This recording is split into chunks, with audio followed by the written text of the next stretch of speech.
Bom dia, Sanibonani, como falamos no meu país. Vou continuar no inglês, porque tenho menos tempo, é mais eficiente. In 2002, when we were establishing StreetNet International, the National Federation of Street Vendors of Korea came and asked us for some international solidarity to help them to defend the street vendors against eviction during the FIFA World Cup of 2002 in Korea and Japan. And we did, with about 8 or 9 Asian street vendors organizations, write to the President of Korea, the Mayor of Seoul, the FIFA Local Organizing Committee of Korea, to ask them that if they need to relocate street vendors, they do not just evict them, but they negotiate with them in a participatory discussion, so that together with those vendors they can agree on alternative locations where they can continue their work. Well, the Mayor of Seoul wrote us a very defensive letter denying that they would ever just remove vendors because of the World Cup. And we were not very successful to completely help the Korean vendors, but after putting some pressure and sending some press publicity, the street vendors of Korea told us afterwards that their experience during the FIFA World Cup was a little bit better than the experience they had in 1988 when they had the Olympic Games, which led them to have a 39-day sit-in in the offices of the municipality in order to defend the rights of street vendors. So we realized that in our organization, this thing was going to happen every single time there was some mega event in any country.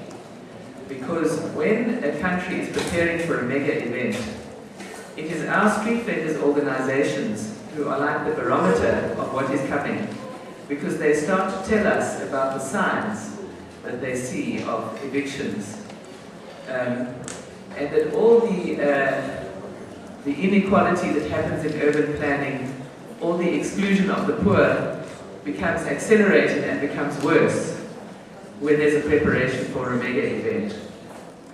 So in 2006, the StreetNet International Council adopted a decision to initiate the World Class Cities for All campaign, because we found that the excuse for the eviction of street vendors is we want to have a world-class city. And what do they mean by a world-class city? A very beautiful city where you have nice buildings, nice trees, nice plants, and where you cannot see poor people anywhere. And we realized that we need to contest the conception of a world-class city, and that our campaign would be a way of maybe forcing or pressurizing the authorities to adopt a different way of understanding what is a world-class city. As Renana has mentioned, where people are at the center. In South Africa, we launched the World Class Cities campaign in November 2006 in preparation for the FIFA World Cup of 2010, which is happening this year between the 11th of June and the 11th of July. The activities that the World Class City consists of, firstly, was for the street vendors organizations to start building alliances with other organizations of the urban poor, with trade unions, with social movements, with child rights organizations and street children's organizations, with sex workers organizations, with human rights organizations, and with the organizations of slum dwellers. That also included approaching the municipalities to demand that whenever there is any infrastructure development or other development of urban beautification that could have any effect on any constituency of the urban poor, that they should negotiate with the representatives of that constituency before continuing with their plans. That they should have a participatory planning process in whatever development they wanted to do. We noticed in South Africa that a new trend emerged among all the mayors of all the municipalities. They all wanted to build their own Maracana in their city. They all wanted to become, so they had massive budgets for beautified stadiums, which is not very sure what we are going to use them for after the World Cup.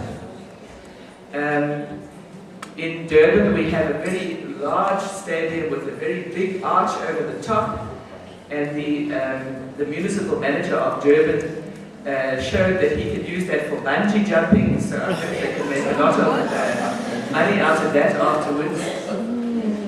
All the mayors wanted to become the new Giuliani, because they all started with eradicating crime through small crime, which meant the street vendors, the people who spit on the street, and all of those small crimes. So far, they haven't managed to get to the real criminals.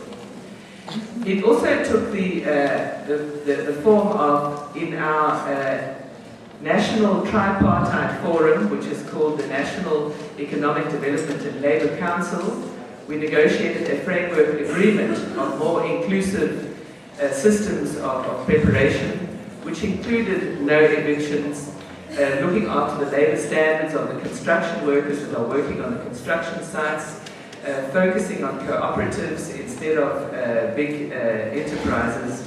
At least in theory, that is what we have managed to negotiate. It also took the form of organizing mass actions and court cases, for example, against the demolition of a very famous market area in the center of Durban, where we have between 7,000 and 10,000 informal traders, where the municipality wanted to demolish that in order to build another large capitalist retail mall. And I'm pleased to say that we have managed to prevent that demolition. And now it's too late for the World Cup to do that. In the course of building the alliances with the other popular groups that I've mentioned, we have had many marches and protests. And during the final 6 months this year, we have been focusing on anti-xenophobia workshops, where jointly with the popular organizations of South Africa, we are focusing on how to host a xenophobia-free World Cup, because the government of South Africa promised the whole of Africa this would be an African World Cup. But to our shame, we have a history of xenophobic incidents in relation to people from the rest of Africa, and we are trying to make sure that that does not take place during the World Cup.